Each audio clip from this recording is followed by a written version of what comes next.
Hello everyone, this will be a short guide detailing Imoogi's attack patterns, mechanics, and the strategy guide for beating him on any class and available difficulty.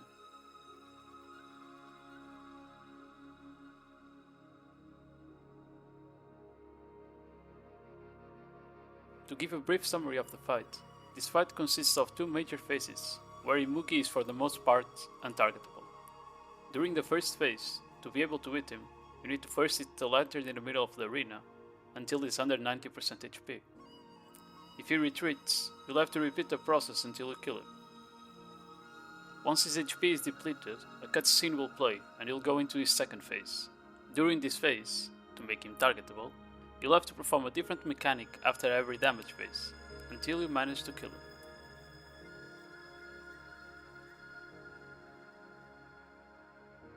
Imoogi has a lot of different attacks, and half of them ignore SA and frontal guard, making it mandatory to dodge.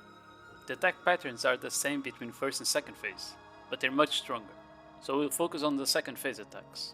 During the part of the fight where Imoogi is untargetable, he can do multiple attacks. A bite attack, that hits the middle of the arena and is easy to dodge. A bite attack, that sweeps roughly half of the arena and is also easy to dodge. A fire breath attack, that will hit the whole arena at the same time, and will be indicated by an orb in the middle of the arena above the statue. A charge attack, that goes from one end of the arena to the other, passing through the middle. This attack ignores protections and knocks down, making it very deadly. You can see him charge the first one, but after that he'll repeat it a few times without charging it, and it's a bit hard to see where he's coming from. You need to look outside the arena, at the water, for some particles, to see where he's going to charge from next. Finally, Imoogi will do a fire breath attack that will sweep the arena from one side to the other. It will ignore protections and has a lingering hitbox. This attack is absolutely deadly and bullshit, so do your best to PvE iframe it. Now, during the damage phase, the boss only has two different attacks. He can tilt to the side and do a bite in front of him, which is very easy to dodge and doesn't do much damage. Or he can reel backwards, looking at the sky and summoning lightning all over the arena.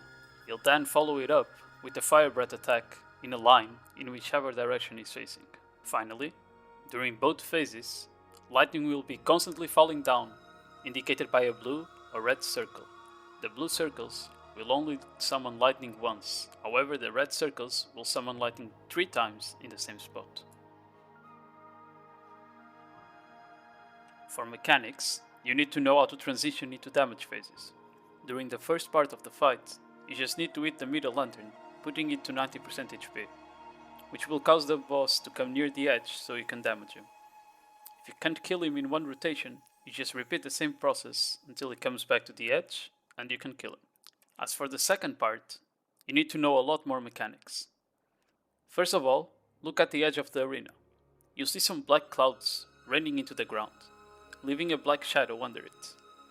When you stand on this, you'll take damage, but most importantly, you summon a tornado and despawn the cloud. The tornado will chase you down until it despawns, doing damage continuously. To activate the first damage phase, you need to first escort the tornado to the middle statue, leaving it there till you see a message indicating that the hurt auras will be dispersing. When this happens, 8 green spheres will appear across the arena. You need to kill every sphere that does not have the correct hurt symbol. This will leave only one orb behind. If you wait a bit, you'll see that the arena ground will turn yellow. After it does, you can kill this orb, which will charge the earth aura into the statue and start the first DPS phase. After this first damage phase, you'll repeat the escorting tornado process. This time, 3 moon spheres will spawn. You need to kill the correct one. Then, you need to summon another tornado. The newly summoned tornado will be red and blue this time. You need to stand beside it until the mechanic is completed. This will charge the moon aura into the statue. If you fail this mechanic, the boss will get an AP and DP buff, so you should just restart the fight. After the second damage phase, we repeat once again the tornado process. This time, fire spheres will spawn around the edge of the arena, while the real fire sphere will be closer to the middle. You'll now need to look at the water. Behind 3 of the fake fire spheres, you'll see boiling water. You need to kill the sphere in front of the boiling water to despawn it. Once all 3 boiling water spots are despawned, you can now kill the real fire sphere, which is the one closer to the middle, and that's the correct symbol. This will charge the fire aura into the statue and complete the mechanic. Finally, when you're done with the third DPS phase, you won't need tornadoes anymore. As soon as it ends, 3 spheres, one of each type, will spawn in the arena. But don't kill them yet. First, look at the middle statue. There's 3 colored orbs rotating around it, but one of them will disappear. You need to kill the sphere of the same color, recharging the statue with its aura, and activating another damage phase.